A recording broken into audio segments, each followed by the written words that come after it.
Salut à tous! Quand je vous avais testé les iPhone 12 et 12 mini, je vous avais expliqué que cette année, Apple a fait très peu de différence au sein de sa gamme et que c'est plutôt ces deux-là que je vous conseille si vous n'avez pas un besoin vraiment poussé en photo et en vidéo, puisque le design, la technologie d'écran, le processeur et énormément de choses sont totalement identiques au modèle Pro. Eux, ils vont simplement avoir un module photo en plus et des options photo et vidéo supplémentaires. C'est tout. Donc c'est vraiment pas des choses utiles à tout le monde, mais qui peuvent faire une différence si on gagne de l'argent en utilisant son smartphone, ce qui à ce moment-là peut justifier le fait d'investir plus cher dans un modèle Pro. En tout cas, les petites choses en plus en photo et en vidéo, c'est le seul intérêt de l'iPhone 12 Pro. Tout le reste, l'iPhone 12 sait le faire, donc pas besoin de dépenser plus d'argent que ça si toute cette partie-là d'un smartphone, ça n'a pas tant d'importance pour vous. Le 12 Pro Max, lui, ok, on peut très bien se le payer si on n'est pas spécialement intéressé par la photo et la vidéo, mais qu'on veut absolument la meilleure autonomie qui existe sur l'iPhone le plus récent, et qu'on veut également profiter de ce grand écran, parce que c'est vrai que c'est très pratique lorsqu'on joue beaucoup sur smartphone ou alors qu'on regarde beaucoup de vidéos. C'est vrai que lui, il garde cette particularité avec son format plus grand que les autres iPhones. Donc voilà dans les grandes lignes les différences que vont avoir ces modèles Pro par rapport aux autres, et je vais pas vous refaire tout le blabla, l'iPhone il est joli, il est rapide, il pèse tant de grammes. On s'en fout un peu et je vous ai déjà dit tout ça dans ma vidéo des iPhone 12 et 12 mini. Nous, ce qui nous intéresse ici sur ces modèles Pro, c'est de savoir si en photo et en vidéo ils se démarquent vraiment du reste, et si ça vaut le coup de s'en payer un pour notre activité professionnelle, ou alors tout simplement si on est un amateur qui veut absolument ce qui se fait de mieux chez Apple pour la photo et la vidéo, parce qu'il y a quand même de quoi bien s'éclater avec.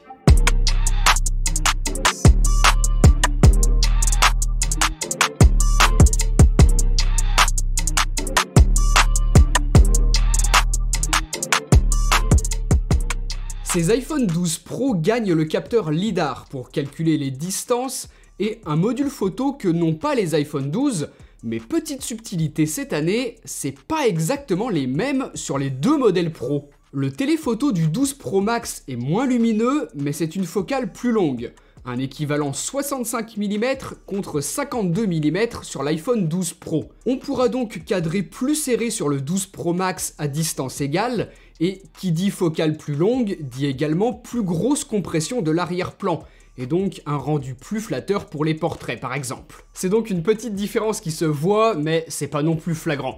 C'est pas comme si Apple nous avait mis du 85 mm, du 105 ou du 135 même, qu'on aime bien utiliser pour des portraits. Là, 65 mm sur le 12 Pro Max et 52 mm sur le 12 Pro, c'est quand même des focales qui restent très proches. Le mode portrait, justement, je le trouve encore perfectible, avec des défauts de détourage lorsque le fond est assez complexe. Donc voilà, faut pas non plus compter dessus à 100%, même si dans la majorité des cas, ça donne des résultats qui sont plutôt sympas pour ce qu'est capable de faire un smartphone.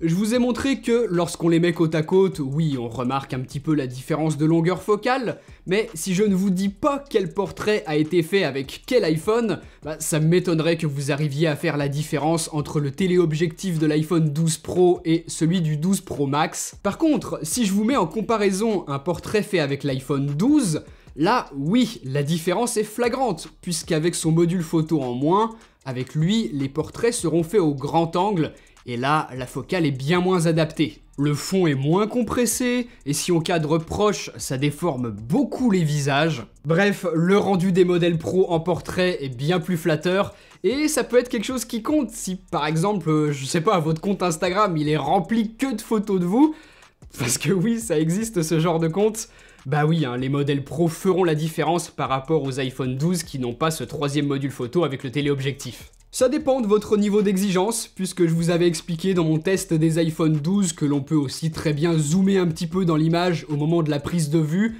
et se retrouver avec exactement la même composition et des résultats assez proches que ce qu'un iPhone 12 Pro serait capable d'obtenir. Ça dépend vraiment d'à quel point vous prenez au sérieux la photo sur smartphone et aussi de ce que vont devenir les images que vous aurez faites avec votre iPhone. Si vous vous en servez pour alimenter votre site internet, que vous vendez ces photos à des marques pour du contenu sponsorisé, ou que vous ne gagnez pas du tout d'argent avec vos photos, mais que vous avez envie de faire des tirages des plus belles que vous aurez prises, bah à ce moment-là, oui, On va vouloir cette qualité supplémentaire qu'offre le téléobjectif par rapport à un zoom que l'on ferait sur le grand angle principal. Et en vidéo, on ne peut pas tricher comme en photo, et là, par contre, le téléphoto de ces iPhone 12 Pro fait une énorme différence. On pourra alterner entre le rendu du grand angle ou celui de la focale plus longue, qui, comme je vous le disais, compresse beaucoup plus l'arrière-plan, et très souvent, c'est un rendu que l'on va préférer en vidéo. En tout cas, moi, c'est avec cette focale-là que je filme le plus souvent. Avant de poursuivre, merci à Rhinoshield de sponsoriser cette vidéo et de me permettre de prendre le temps de vous sortir des tests aussi complets. Si jamais vous cherchez à protéger efficacement votre smartphone et lui donner un look un petit peu plus original, Rhinoshield a encore sorti de nouvelles collections avec notamment des designs Naruto qui sont franchement réussis, vous les voyez ici. Ils ont aussi du Hunter x Hunter, des designs tirés de l'univers Assassin's Creed Valhalla avec des choix de coloris différents à chaque fois, et également des coques Fortnite, en plus de toutes les autres collections que l'on retrouve sur leur site internet. Avec l'énorme choix qu'il y a, vous trouverez certainement un design qui vous plaît. Rhinoshield équipe les smartphones les plus populaires et fait aussi des accessoires à côté, comme ses protections pour les AirPods Pro d'Apple par exemple. Comme d'habitude, vous avez le lien juste en dessous en description de vidéo et mon code qui s'affiche juste ici qui vous donne droit à 10% de réduction sur la totalité de votre panier. Revenons-en à nos iPhones, et l'autre différence physique entre ces modèles Pro, c'est le capteur principal de l'iPhone 12 Pro Max qui est plus grand, qui captera donc plus de lumière, mais surtout, il est stabilisé. Sur l'iPhone 12 Pro, l'optique du grand angle est stabilisée, mais sur ce 12 Pro Max, c'est l'optique et le capteur. Apple est pas le premier à faire ça, on avait découvert ça ensemble lorsque je vous avais parlé du smartphone de Vivo, mais là, sur un smartphone qui est déjà excellent en photo et le meilleur en vidéo, ouais, sur le papier, c'était super prometteur. En vidéo, pour la stabilisation, je pensais que la différence allait logiquement être bien visible. J'ai donc testé ça dans les pires conditions, sur un terrain en pente, avec des cailloux glissants où je pouvais me casser la figure à tout moment. Et pourtant, bah vous voyez le résultat vous-même. Je trouve pas que la stabilisation de l'iPhone 12 Pro Max soit nettement meilleure que celle de l'iPhone 12 Pro. À certains moments, oui, peut-être un petit peu, mais à d'autres, non. En tout cas, c'est loin d'être une évidence et c'est plutôt décevant. Il faut dire que l'iPhone depuis des années était déjà très bon en stabilisation, mais là, ce capteur stabilisé sur le 12 Pro Max apporte vraiment pas grand-chose en vidéo. Et encore, là je vous ai montré un exemple sur lequel il y avait le plus matière à observer de petites différences. Mais on va rarement filmer dans ces conditions-là avec un iPhone. Sur du plat, sur le béton dans la rue par exemple, je ne vois strictement aucune différence de stabilisation. Et moi qui pensais que pour ceux qui prennent la vidéo vraiment au sérieux sur smartphone, bah ça allait nous pousser à prendre cet iPhone 12 Pro Max pour la meilleure qualité vidéo, la meilleure stabilisation, bah non. Pour moi, c'est pas une différence suffisamment importante pour justifier le fait de prendre celui-ci plutôt que le 12 Pro. En photo, le capteur plus grand ne fait pas une différence sur les photos faites de jour. Si on s'amuse à zoomer à fond dedans et comparer les pixels, oui, allez, peut-être qu'on trouvera, mais en tout cas, rien de flagrant, pour moi ce sont exactement les mêmes.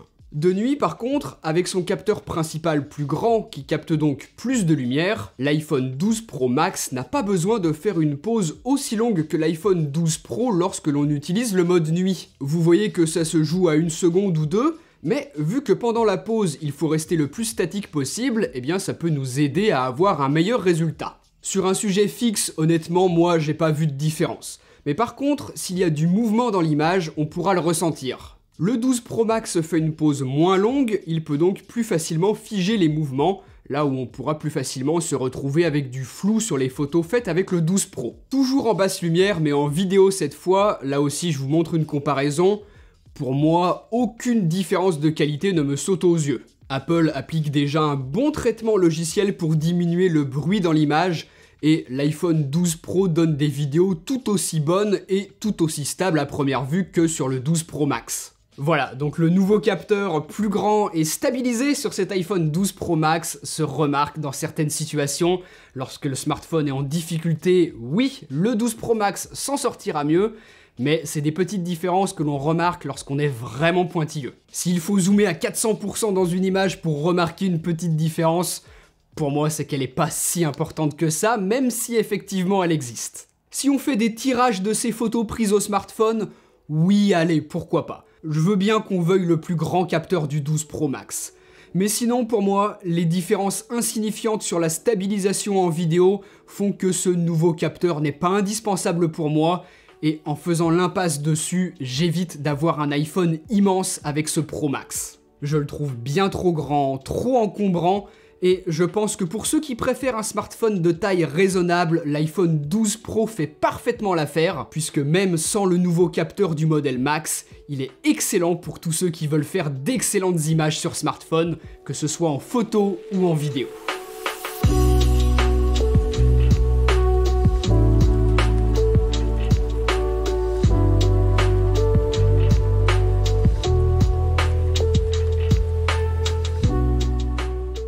Si les modèles Pro ont effectivement le même processeur que les iPhone 12, ils ont en revanche plus de mémoire vive, ce qui va leur permettre des fonctionnalités logicielles en photo et en vidéo que l'on ne retrouvera que sur ce 12 Pro et ce 12 Pro Max. On pourra notamment profiter du format ProRAW, que l'on peut choisir d'activer ou non, et je vais vous expliquer comment ça fonctionne parce que c'est pas si évident que ça. Les photos que l'on obtient ne sont pas exactement au format RAW, puisque vous voyez que le résultat que l'on a est presque exactement le même qu'un JPEG. La photo est donc déjà développée, mais on pourra, si on le souhaite, pousser plus loin le traitement que ce que l'on pourrait faire sur un JPEG. Il y a plus d'informations dans le fichier, d'où l'appellation RAW qu'a donné Apple. Et ça va nous permettre par exemple de remonter plus facilement les ombres pour récupérer des informations, ou corriger la balance des blancs sans trop détruire le fichier. Je vous montre quelques exemples avant-après des photos que j'ai pu faire pendant mes tests, et c'est vrai qu'il y a de quoi bien s'amuser si on aime passer du temps à retoucher finement ces photos pour leur donner un look un petit peu plus flatteur. Sur certaines, le format ProRAW m'a clairement aidé puisque sur un JPEG, je n'aurais pas pu pousser le traitement aussi loin. Sur cet exemple, vous voyez que si j'essaye d'appliquer à peu près les mêmes réglages sur mon JPEG à gauche que sur mon fichier ProRAW à droite, j'arrive à un résultat qui ressemble à peu près, on va dire, mais je n'ai pas pu récupérer toutes les nuances du coucher de soleil, cette chaleur dans le ciel que j'ai sur mon fichier ProRAW. Donc super, tout ça, c'est directement intégré à l'application native, puisque jusqu'à présent, si on voulait faire du RAW sur iPhone, on était obligé de passer par une application tierce, par exemple Lightroom mobile, mais qui par contre n'autorisait pas le fait de capturer du RAW sur l'ultra grand angle. Donc voilà, c'était pas non plus parfait, là le ProRAW fonctionne peu importe la focale. Et puis surtout, ces autres applications, elles nous donnaient un RAW brut de capteur, sans aucun traitement logiciel par-dessus, la définition d'un RAW en fait, là où le ProRAW fonctionne différemment. On va garder la flexibilité du format RAW tout en ayant les avantages du traitement logiciel lié à l'intelligence artificielle de l'iPhone. Le format est très pratique puisque si on le souhaite, on peut apporter des modifications poussées à notre fichier puisque plein d'informations ont été capturées à l'intérieur du format ProRAW, mais on peut aussi partager directement cette photo ProRAW sur nos réseaux sociaux. Ça fonctionne puisque la couche de traitement logiciel par-dessus rend notre photo parfaitement exploitable comme ça. Conséquence de ce format ProRAW qui n'est pas exactement du RAW même s'il est au format DNG, les logiciels d'édition comme Lightroom par exemple arrivent bien à ouvrir le fichier, mais on ne récupère pas toutes les informations capturées.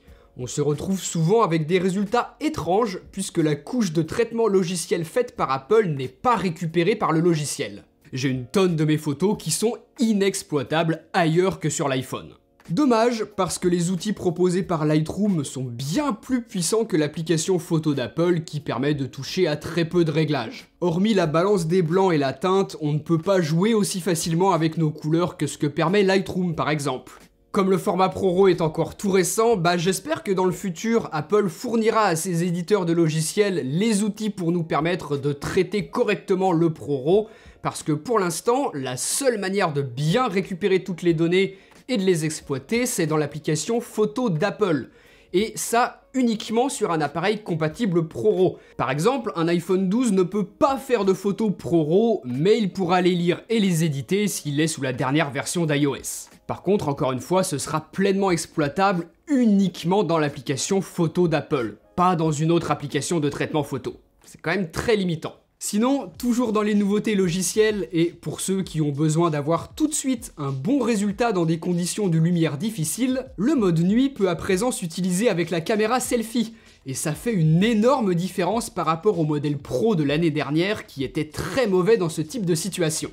A noter que ça, l'iPhone 12 aussi peut le faire. pas seulement les modèles pro. Mais par contre, eux, ils pourront aussi utiliser le mode nuit et le mode portrait en simultané, ce que ne sont pas capables de faire les iPhone 12. Et là, encore une fois, la comparaison est sans appel pour les iPhone 12 Pro qui sont aussi bien aidés par le capteur LiDAR pour que le focus soit le plus précis possible. Là où jusqu'à présent, absolument tous les smartphones avaient leur autofocus qui était en grande difficulté dans des conditions de basse lumière parce que, justement, il n'y a pas assez de lumière, le capteur LiDAR va changer la donne, puisque lui, il permet d'évaluer la distance en envoyant une onde. Il peut pas se tromper. Ça aura aussi une utilité dans tout un tas d'autres situations où l'on a besoin de mesurer des distances, que ce soit professionnellement, mais aussi pour des personnes en situation de handicap. L'iPhone pourra les aider. Et pour se recentrer sur la photo, le mode nuit sur la caméra frontale, en portrait, sur le grand angle et sur l'ultra grand angle font de l'iPhone un excellent appareil photo de nuit, avec donc, grâce au LiDAR, un autofocus encore plus performant. C'est tout plein de possibilités qu'on n'avait pas avant et c'est génial. Parce que si vous êtes souvent dans des soirées, dans des concerts, dans des événements, et que sur place vous avez besoin de capturer les plus belles photos possibles pour votre site internet, votre blog, vos réseaux sociaux, votre client même, et que votre iPhone c'est votre appareil photo, c'est votre outil de travail dans ce type de situation-là, eh ben oui, les 12 Pro et 12 Pro Max s'en sortent nettement mieux que les iPhone 12, et à ce moment-là, ça justifie totalement de mettre le prix dans ceux-là plutôt que dans les autres, puisqu'ils vous aident à gagner de l'argent. Et sinon, de jour, les progrès d'une année à l'autre sont moins flagrants, mais l'iPhone continue d'être une référence. Les photos que l'on en tire sont superbes, les couleurs sont justes sans être trop accentuées, le contraste n'est pas non plus trop poussé, la plage dynamique est excellente avec un mode HDR encore plus performant, bref, il y a de quoi obtenir de magnifiques photos. L'ultra grand angle, le grand angle et le téléobjectif nous permettent de tout faire peu importe la situation, et Apple continue d'être l'un des très rares constructeurs à parfaitement harmoniser le rendu des trois couples capteurs optiques. En termes de colorimétrie, de contraste, de luminosité, on a l'impression d'avoir une seule caméra dans sa poche et ça c'est super. C'est idéal lorsque l'on veut pouvoir créer du contenu simplement en se servant de son smartphone.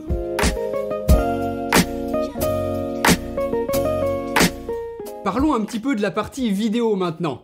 Je continue de penser que l'iPhone est le meilleur smartphone en termes de qualité d'image et de stabilisation. On n'a également aucune restriction, on peut filmer aussi longtemps que l'on veut en 4K Ultra HD jusqu'à 60 images par seconde, et on peut aussi filmer à 240 images par seconde et faire des ralentis en post-production. Comme en photo, les couleurs sont justes, l'autofocus est ultra rapide. Bref, c'est un super outil pour filmer pour soi en se rapportant de beaux souvenirs de week-end ou de vacances, mais aussi et surtout dans un cadre professionnel. L'iPhone est une super caméra. Je vais pas vous refaire la démo que je vous ai déjà faite plein de fois, mais je vous le redis, un iPhone c'est suffisant pour démarrer une chaîne YouTube par exemple. Ça peut être également une bonne webcam si vous faites du live. À côté de ça, vous achetez de la bonne lumière, vous vous éclairez correctement et vous verrez que vous aurez une très bonne qualité d'image. Et puis sinon, filmer des plans en extérieur. Moi, c'est ce que je fais dans beaucoup de mes vidéos, et personne n'a jamais rien remarqué, on m'a jamais fait la remarque. Oh, dis donc Steven, ce plan-là, il serait pas fait à l'iPhone, c'est un peu différent de ta caméra habituelle. Si on sait ce qu'on fait, l'iPhone est une super caméra qu'on a toujours sur soi, prêt à le dégainer en 2 secondes de sa poche, à faire de belles images avec un autofocus sur lequel on peut compter. C'est génial. Il y a d'ailleurs des chaînes de télé qui équipent leurs journalistes avec des iPhones, parce que c'est simple à utiliser sur le terrain, c'est fiable, et que la qualité est suffisante. La caméra frontale permet elle aussi de filmer en 4K Ultra HD, donc on peut très bien filmer un vlog entièrement à l'iPhone tout en 4K, et c'est une image qui est tout à fait suffisante pour une diffusion sur internet, avec une stabilisation qui s'améliore d'année en année, qui est très correcte si on ne se met pas à courir avec le smartphone à bout de bras, bien évidemment. Bref, l'iPhone est une fois de plus ce qui se fait de mieux lorsque l'on veut filmer efficacement sur smartphone, surtout que cette année, Apple a enfin activé le 25 images par seconde pour nous, Européens, qui filmons dans ce format-là. C'est parfait, on n'a plus besoin de passer systématiquement par une autre application que celle native.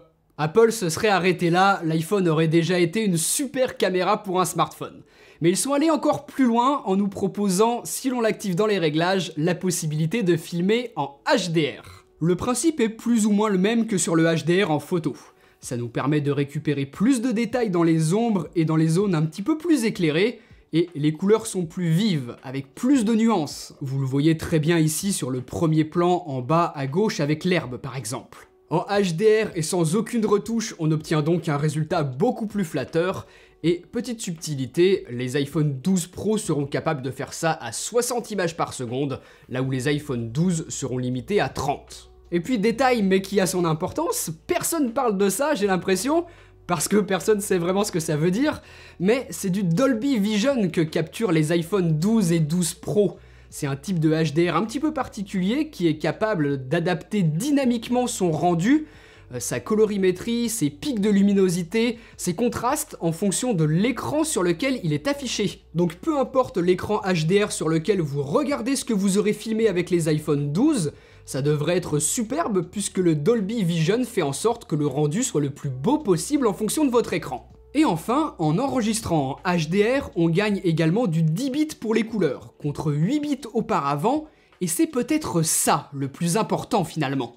Petite explication très simple, 8 bits c'est un petit peu plus de 16 millions de couleurs, et 10 bits c'est plus d'1 milliard, avec donc logiquement des dégradés beaucoup plus doux dans les différentes nuances. Ça permet notamment plus de latitude en post-production pour travailler nos couleurs. Et dans cet exemple, ici, j'avais filmé en mode automatique, la balance des blancs était un petit peu trop froide à mon goût, eh bien j'ai pu corriger ça très facilement. Ça aurait été plus compliqué avec du 8 bits. On a donc tout intérêt à filmer en HDR, puisqu'en plus de gagner davantage d'informations dans les couleurs, on a également une meilleure dynamique. Il faut savoir que les smartphones sont assez limités dans ce domaine, ils exposent généralement pour les basses lumières en cramant très souvent les hautes lorsqu'on est dans une situation de fort contraste. Regardez ici par exemple, à gauche, sans mode HDR, je n'ai strictement aucune information dans le ciel. À droite par contre, j'ai filmé en HDR et vous voyez qu'on aperçoit les nuages. J'ai beaucoup plus d'informations dans mon image, la dynamique est plus grande. Donc très bien tout ça, mais attention. Il faut que vous ayez quand même conscience que lorsque vous filmez en HDR, en 10 bits, vous avez des fichiers qui sont bien plus volumineux, avec plus d'informations de couleurs, de luminance, et ce qui généralement demande des codecs vidéo évolués, très volumineux, ce qu'Apple n'a pas fait pour que les fichiers gardent une taille raisonnable. On se retrouve donc avec énormément d'informations dans un même codec, et forcément avec une grosse compression. Et déjà qu'habituellement, sur smartphone, on se retrouvait assez souvent avec des petits artefacts de compression, il fallait faire attention à ça, et là, ça n'arrange pas les choses. J'ai également remarqué qu'Apple a toujours un petit souci avec les flares. C'est pas rare du tout de se retrouver avec plein de petits points lumineux lorsque l'on filme de nuit avec des éclairages publics, ou alors ici avec le soleil face à moi. Tout n'est donc pas parfait, ça reste une qualité de smartphone, mais une excellente qualité de smartphone. En tout cas, ça donne envie de filmer.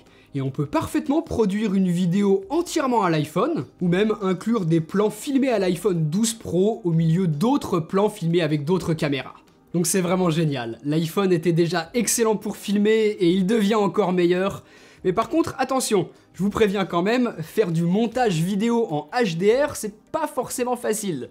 Et moi, j'ai même des gens qui font de la vidéo depuis 10 ans qui sont venus me demander en message Steven, comment on fait? Comment tu fais dans ton logiciel, toi, pour utiliser le HDR avec d'autres plans? Donc on commence à rentrer dans des trucs un peu techniques en montage, et si vous, les vidéos, vous allez principalement les regarder sur l'écran de votre smartphone, oui, filmez en HDR, vous aurez une magnifique qualité, mais sinon, si derrière vous avez l'intention de monter ces images, assurez-vous que vous savez ce que vous faites, parce que mixer des images en HDR avec des images qui ne le sont pas, c'est pas forcément évident. En tout cas, l'iPhone est parfaitement assez puissant pour permettre de faire du montage directement dessus.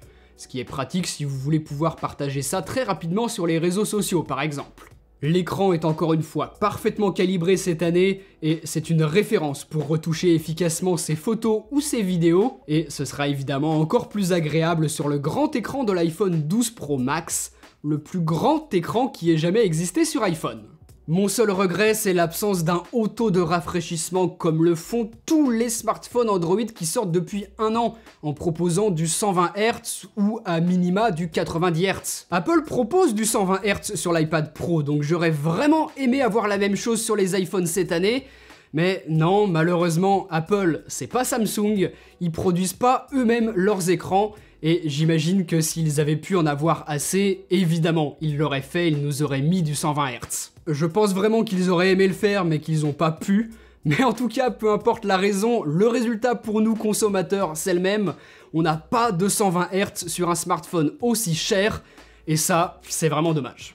Avec donc uniquement des avantages en photo et en vidéo, ne vous ruez pas sur les iPhone 12 Pro si vous n'avez pas de besoin ou d'envie particulière dans ce domaine-là. Les autres iPhone 12 sont excellents cette année, et j'ai aussi fait une longue vidéo qui vous explique qu'ils sont parfaitement suffisants pour énormément de gens, et qu'il n'est pas forcément nécessaire de dépenser autant d'argent pour les modèles Pro. La photo RAW directement dans l'application native est intéressante, mais c'est pas la seule façon de faire du RAW, on peut aussi passer sur d'autres applications qui fonctionnent d'ailleurs sur tous les iPhones. Le HDR Dolby Vision en 4K jusqu'à 60 images par seconde contre 30 images par seconde sur les iPhone 12 classiques, c'est clairement pas quelque chose dont tout le monde aura besoin. Le LiDAR, bien pratique dans certaines situations, lui aussi, aujourd'hui, son intérêt reste quand même assez limité. Et le troisième module photo, peut-être que l'on peut s'en passer. Ou pas. Moi, je sais que je peux pas. Le 50 mm, vraiment, c'est la focale que j'utilise le plus. Donc voilà, ça va dépendre d'à quel point vous aimez la photo et la vidéo pour savoir si ces modèles pro sont faits pour vous ou pas. En tout cas, vu que le capteur stabilisé du 12 Pro Max est pas aussi spectaculaire que ce que l'on aurait pu croire, pour moi, partez sur ce modèle-là uniquement si vous voulez l'écran le plus confortable pour jouer ou pour regarder des vidéos, et qu'en même temps, vous avez besoin de la meilleure autonomie possible. Les deux tiennent une journée complète, en tout cas, c'est le retour d'expérience que j'en ai eu. En utilisant par exemple le GPS pendant plusieurs heures en voiture pour me rendre sur le lieu de tournage, et ensuite en faisant encore pendant plusieurs heures des photos et des vidéos avec l'un et l'autre, je n'ai pas eu à me soucier de leur autonomie.